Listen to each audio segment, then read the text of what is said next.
You know these foam tombstones you can get at the Halloween store? Let's make them look way better. We're gonna give them a wicked makeover. These foam tombstones are a great start, but they all kind of look the same. And luckily with some easy stuff, we can make them look way more realistic, we can make them more durable, and most importantly, you can make it unique so that it's your own. Also, it's way easier to start from this than making it from scratch. But if you do want to make it from scratch, we have a video for that. But I mean, look at this. This has skulls and things carved into it. So that is so cool and saves you so much time. We're also going to answer the two most asked questions on our last tombstone video, which is how do we keep them from blowing away in the wind? And how do we seal them after they're painted? We're gonna do each of these tombstones a little bit differently so you can see a couple different techniques. For this one, you can see that they tried to make it look like there's an old carving, but what I wanna do is sand it down and put my own letters on so I can have my own epitaph. So we're gonna start with that.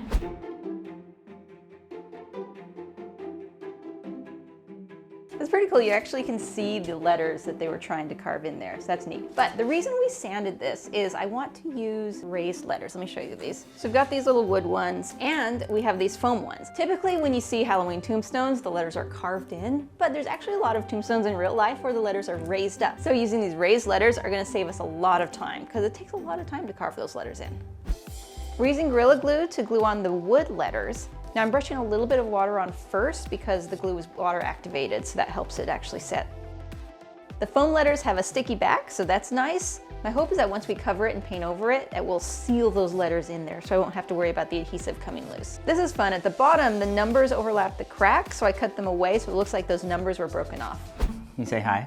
Hi. She's helping us. So on this one, I'm gonna use the same technique we used on our other ones, which is cutting out a stencil with the Cricut, and then we stick it on here where we want. We'll color in these letters, and then we're gonna go ahead and cut them out with the rotary tool. This is a much more tedious process, but it gives you like really, really nice, clean results. House. What do you do? This is called a Dremel. A Dremel. Yes, good. Got a button on it. Yeah, but we're not gonna push the button because first we need safety gear. And we got these really cool new mask things from Jaimie's parents. Look, watch. It's a mask and eye protection at the same time. Super cool. You can't try it till you're a little bigger though.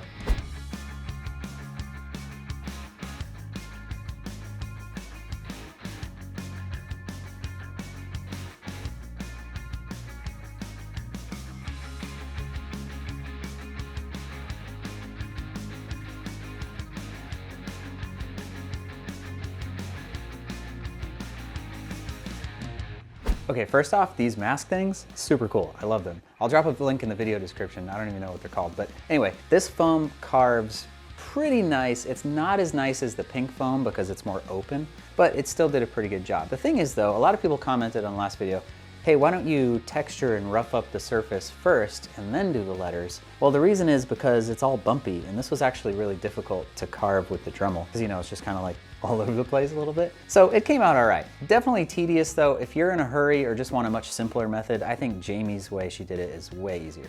All right, the next step in our process is we're gonna fine tune the shape of these. These have this really crazy seam on the edge, so we're gonna take this, it's called a Styrofoam tool, and we're gonna scrape that edge off and maybe add a little bit of weathering to the side. And then like some of these cracks, they go like almost to the edge, but then they stop.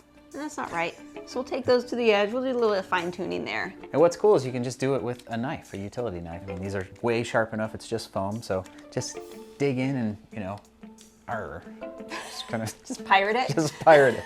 Just pirate those cracks. That's what you gotta do.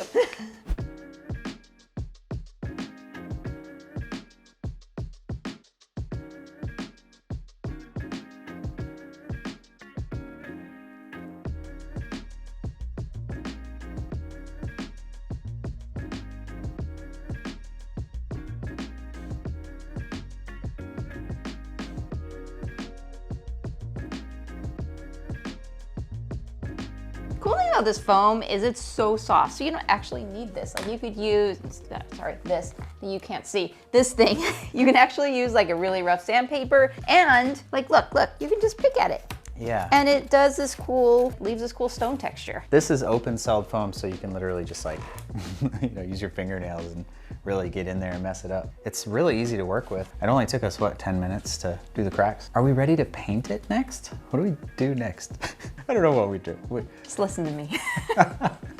Next, we're gonna give it a coat of Drylok. Drylok's really cool. It's technically a masonry sealer, but it works great on tombstones because it's like a really thick paint and it's got a sandy texture, so you get your base coat and your extra texture, like killing two birds with one tombstone.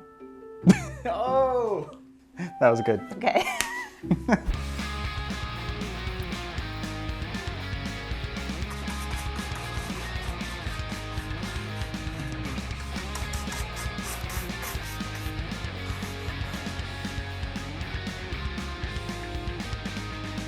The Drylok is dry and it looks fantastic. I love it. It's funny how this stony texture can take this really plasticky looking thing and just immediately elevate it.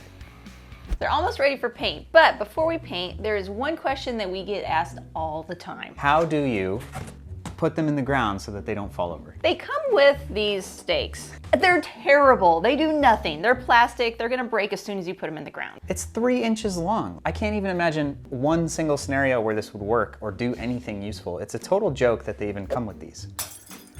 But there are a few ways to do it that do actually work. Now, real quick, a disclaimer. If you live in a wide open field and have hurricane force winds every single day, I can't help you. I'm sorry.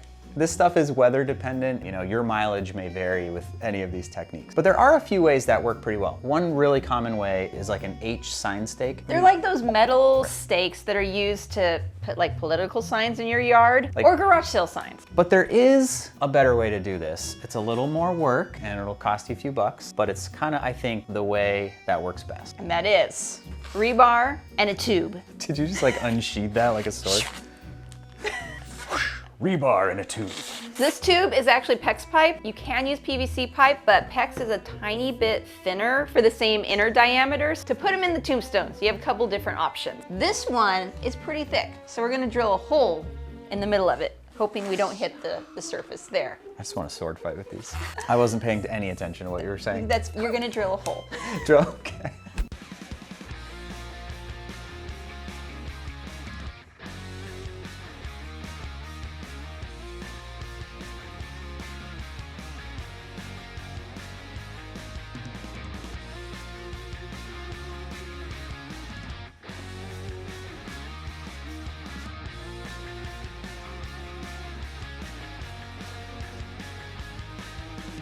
This one's thinner. I don't trust drilling a hole in there. It's gonna pop through. So we're gonna just like make a channel in the back and glue it on.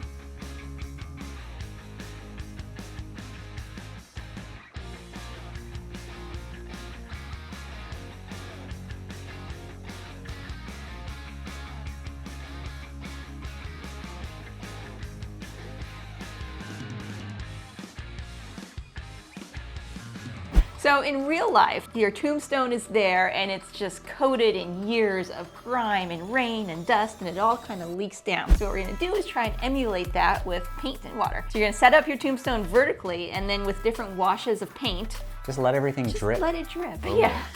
We did the same thing in our other tombstone video too. We've got greens and browns and blacks. We just let them drip and yeah, just try to copy nature, I guess. Yes.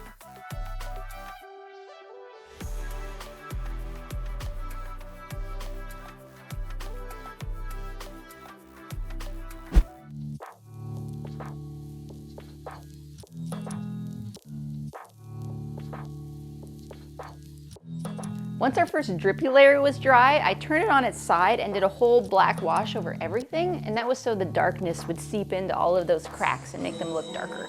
Now once this layer is dry, I'm gonna go back in, paint a little bit of like dirt and stuff at the bottom, and then do some dry brushing over the raised areas to really bring out the highlights.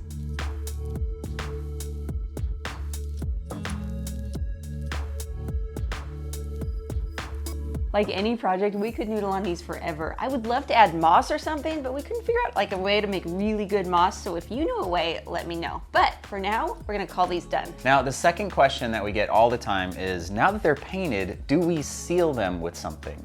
No. No.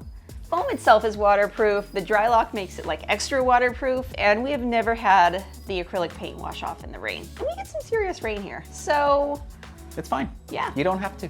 Before we get to the end result, we just want to say thank you for watching. We got a bunch of other awesome makeovers and DIYs on our channel, so check those out. We also have a whole set of tombstone templates on our Patreon. There's a bunch of different shapes that you can make. There's different epitaphs and names and years. You can mix and match them to make your own custom stuff, so you can check those out if you're making some. But until next time, stay wicked.